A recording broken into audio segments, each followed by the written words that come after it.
The Lord be with you. We're continuing our look at the words of institution. And so this is the part in your book, Finding God's Heart in Baptism and in the Lord's Supper. And you turn to the section in explanation of the Lord's Supper passages. And so we take a look at each of the words. We looked at what he gave us already: bread and wine, eating, drinking, his body and blood.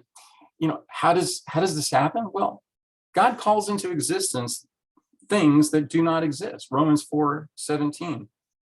And so with Jesus' body and blood that he gives us to eat and drink come his blessings. And so this is item number 3 in the explanation, where he says that this is poured out for many for the forgiveness of sins.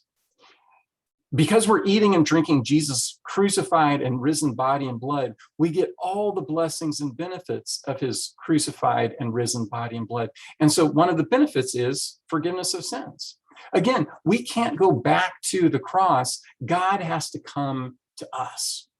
And so we can grab hold of the forgiveness that Jesus has won for us by his death and resurrection by eating his body and drinking his blood for the forgiveness of sins. That is good stuff. Forgiveness of sins.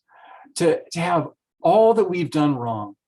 Every time we've trespassed, we've crossed the line, every time we've gone against God's will, all of that we can chew on, we can eat, we can taste the forgiveness of sins. Isn't that a wonderful gift that God gives to us in the Lord's Supper? Amen. God bless.